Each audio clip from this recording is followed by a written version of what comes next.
Hello. Right, I did think about doing this video yesterday, but obviously yesterday was Remembrance Day, and as much as we couldn't attend a parade for the first time in over 100 years, I felt I didn't want to interrupt the day for those people watching it on the telly, even though there wasn't crowds there in a parade anywhere in the country. It would be I think disrespectful not to at least listen in on the radio or on the telly. It's always an emotional time, I think. Having certainly the 2-minute silence always chokes me, but yesterday when you could hear every foot being placed, I think it made it really hit home, and made it in ways all the more special, a bigger time to reflect. Now, that aside, right, so it is for me, I know the biggest day in scouting is St. George's Day, because St. George is the patron saint of scouting. It's genuinely, it's a big day, but for me personally, it's the parade. It's this Remembrance Parade is the one day that I like to give a bit of a reflection, show our presence.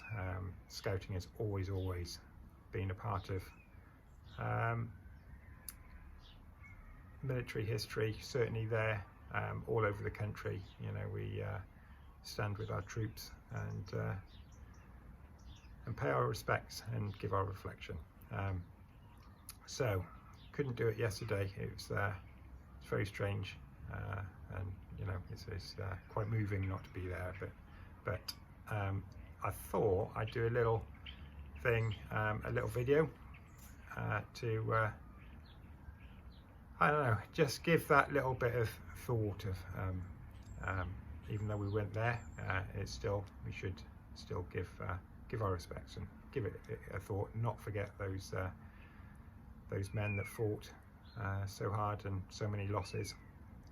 And anyway, I did a little bit of research, and on the email that this will be linked out with, there's a little presentation telling you about what happened with the Scouts in World War I, and how, because ultimately it was both Lord Baden-Powell that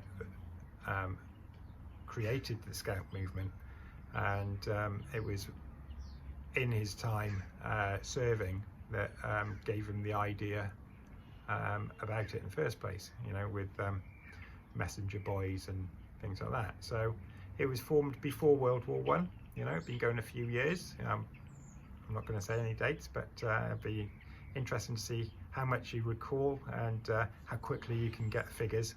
So World War I, date it started, and the Scouting movement, the date that started, or the years. And can you think of how many years the Scouts have been running when World War I broke out? So that's one little thing to think about. And anyway, in the presentation it kind of says what kind of things do you think the Scouts did when World War I was actually happening? It was a big event. They couldn't go to war, obviously they're young boys, and they helped. It was remarkable on quite how far this organisation went in times that were so hard as that. They, back home, we had to feed people, those farms. It was put out there that the Scouts would help and did help, go, pulling up the potatoes, planting seeds, doing all sorts of things to keep that food chain going, because a lot of our farmers, a lot of our men were out fighting in the war. They made up the numbers and kept the country going. Not only that, they were also on watch a lot of the time, watching our coast, being lookouts.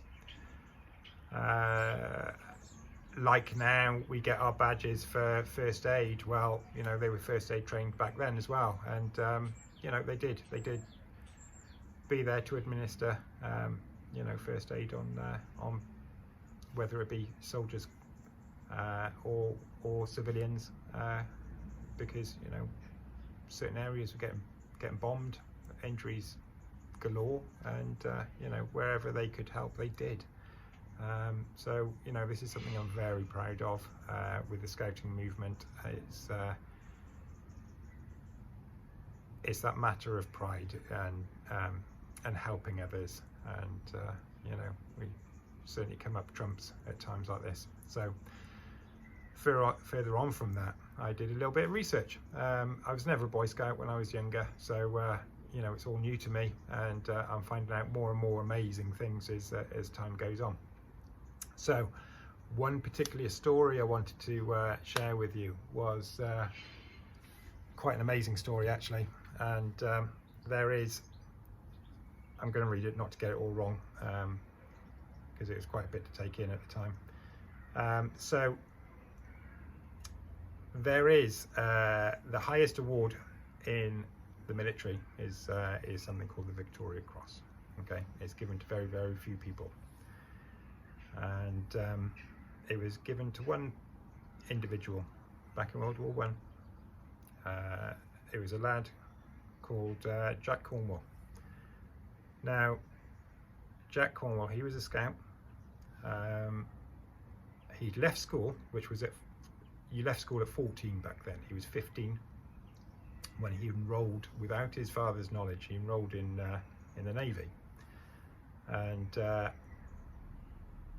he was a gun spotter, I believe, on one of the ships. And anyway, one day they went to investigate some gunfire. So off they went in their boat, and next thing you know, they are outnumbered. They've got 4 ships of equal size attacking them, and Jack Cornwell was one of the men on the, I say men, like I say, he was 15 or 16, I can't remember quite which, but still young, and he was on one of the gunning turrets, and this particular gunning turret had shielding around it, like 4 shields around it, but nothing from the back, and also had big gaps underneath. And sadly, every man manning that gunning station, amongst a lot of others, died. And Jack Cornwell was the only one that didn't die that day, manning the guns. He persevered. He carried on with his orders, didn't run away, regardless of the shrapnel that was coming off the ship's deck when it was under fire. I can't remember now, but he had, at the end of it, when it was all over, they did take him from there and off to a forces hospital. Unfortunately, he did die. However, you know, it would have been easy to cower or run away, being all on his own at that age when people around him were dying. But no, you know, he carried on, and yeah, later on received, even though he wasn't alive, he got the honour of the Victoria Cross. Excuse me, something's just popped up on my screen. There we go. And he was buried in a normal sort of grave, but they moved that then to a military grave with full honours. So, you know, he's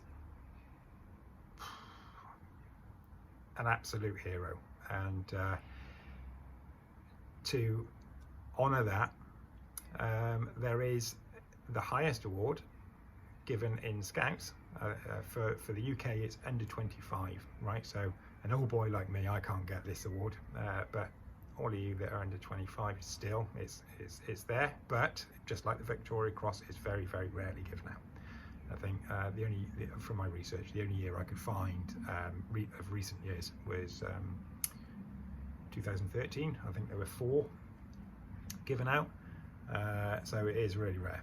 And that award in the Scouts is called the Cornwell badge of honour. Okay, and it's let me just find my other page. I've got it on here now. Oh damn it, it's not opening now. But the Cornwell badge of honour, it's pretty cool. It's the World Scout logo with a C going around it. Okay, now you can get a cloth badge and you can get a little metal pin badge. If you ever saw someone wearing those, well, you know, respect. It's like I say, the highest award. It's the VC of scouting, and an amazing story, and one that I will share the link to if you want to sort of look at it any further, find out what the badge looks like, find out about Jack himself, even though I think Jack was one of his middle names that he used, not his first name. But yeah, an interesting and very brave story, I think. So yeah, one little bit of reflection, and you know, a nice little tie-in to Scouts as well. You know, there's many tie-ins to Scouts, but have a little look at the link that I sent, and also have a little bit of fun. There's quite a few pictures, and you know, it's really nice sort of thing to look through. I think the presentation about the Scouts and what they did and how they raised money, and things that from that money, what they did with that money to help out with our soldiers, both at home and abroad. So don't forget, we got the sponsored hike coming up next weekend. Please spread the word far and wide. Try and raise money. You know, all that money goes towards the Royal British Legion. So you know, it's pretty important. I think it needs it more than ever this year, because so many people being in lockdown with COVID restrictions. I can't imagine they will have sold anything like as many poppies as they normally would. Without the parade, there won't be so many coins going to the buckets either. So you know, it's really important that we try and raise as much money as we can with the sponsored hike. Again, I'll pop that the link to that you can share out anywhere. Donate, you know, yourselves, or get other people to donate. It'd be really appreciated. Anyway, so for those that are attending, it'll be good to see you on the hike. Obviously distanced. We've all got to keep our 2 meters, and but you know, I'll be there. Hopefully you will too. So until then, bye for now.